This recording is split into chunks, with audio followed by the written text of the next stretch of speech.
नमस्कार, आप देख रहे हैं समाचार केसरी। मैं हूं आपके साथ पलक शर्मा। आइए नजर डालते हैं दिन भर की बड़ी खबरों की ओर।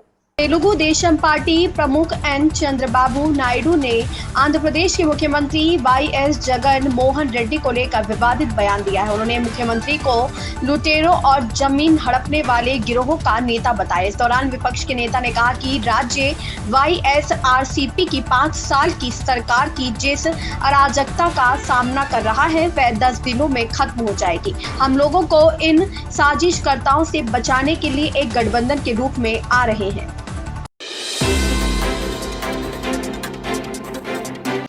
राष्ट्रीय लोकदल के अध्यक्ष जयंत चौधरी ने शनिवार को चाहरवाटी से जुड़ी अपनी स्मृतियों को ताजा किया। चौधरी चरण सिंह का उदाहरण देते हुए प्रधानमंत्री नरेंद्र मोदी की मजबूती के लिए राजकुमार चाहर की जीत को जरूरी बताया। भाजपा विधायक बाबूलाल पर तंज कसते हुए कहा कि उन्हें रालोद ने ही नहीं आगे बढ़ाया और अब उनके लिए रालोद के दरवाजे बंद हो चुके हैं।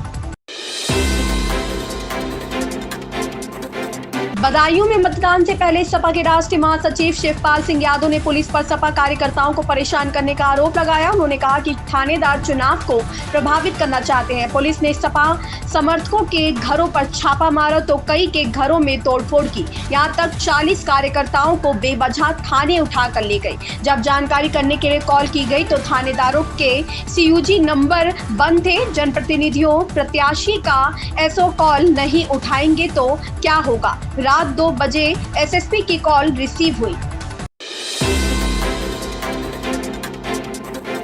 लोकसभा चुनाव के तीसरे चरण से पहले कांग्रेस महासचिव जयराम रमेश ने शनिवार को मोदी सरकार पर गंभीर आरोप लगाया। उन्होंने कहा, मोदी सरकार में 21 अरबपतियों और विशाल निगमों को तो टैक्स में कटौती दी गई, लेकिन वेतनभोगी, मध्यम वर्ग और श्रमिक पहले से कहीं अधिक आयकर का भुगतान कर रहे हैं। उन्होंने कहा, जब डॉक्टर मनमोहन सिंह ने पद छोड़ा तो व्यक्तिगत आयकर कुल टैक्स संग्रह का 21% था, जबकि कॉर्पोरेट टैक्स 35% था।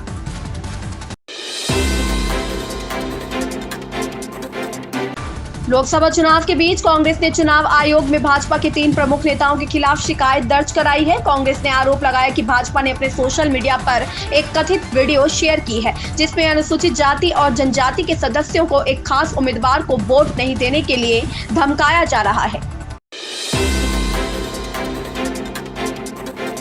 तृणमूल कांग्रेस के वरिष्ठ नेता अभिषेक बनर्जी ने कहा कि उनकी पार्टी कांग्रेस के साथ गठबंधन की इच्छुक थी और इसके लिए वह राहुल गांधी से मिलने सुबह 6 बजे उनके आवास पर भी गए थे। पश्चिम बंगाल के मुख्यमंत्री ममता बनर्जी के भतीजे अभिषेक ने जोर देकर कहा कि तृणमूल कांग्रेस के उम्मीदवार विपक्षी गठबंधन इंडिया के पश्चिम बंगाल में सच्चे प्रतिनिधि हैं। उन्हें शनिवार को कहा, अगर मैं गंभीर नहीं होता तो मैं सुबह 6 बजे दिल्ली में राहुल गांधी के आवास पर नहीं जाता।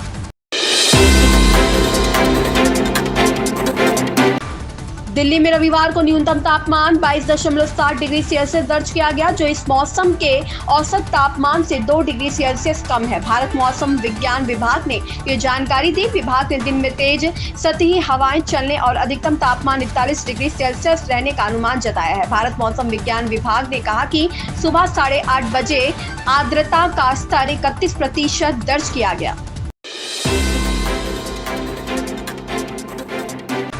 भोपाल 4 मई मध्य प्रदेश के मुख्यमंत्री मोहन यादव ने शनिवार को आरोप लगाया कि कांग्रेस नेता राहुल गांधी का रायबरेली निर्वाचन क्षेत्र से नामांकन पत्र दाखिल करना अपनी बहन प्रियंका गांधी वाड्रा और उनके पति के अधिकार छीनने जैसा है। यादव ने दावा किया कि राहुल के बहनोई ने उत्तर प्रदेश में पोस्टर लगवाए हैं कि वह चुनाव लड़ने के लिए तैयार है। मुख्यमंत्री ने कहा, यह अपने जीजा के नहीं हुए, उन्होंने अपनी बहन का अधिकार छीनकर रायबरेली से नामांकन पत्र दाखिल किया।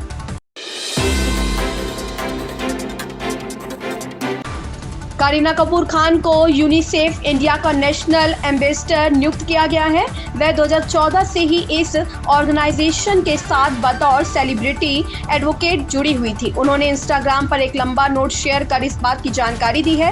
करीना ने सोशल मीडिया के जरिए कहा कि आज का दिन उनके लिए बहुत भावुक कर देने वाला है। करीना ने लिखा, मैं 10 साल से इस ऑर्गेनाइजेशन के साथ जुड़ी हूँ। इन 10 सालों में मैंने बच्चों के अधिकारों के लिए काम किया है। मैं आगे भी पूरी तन्मयता के साथ इस संगठन से जुड़ी रहूंगी।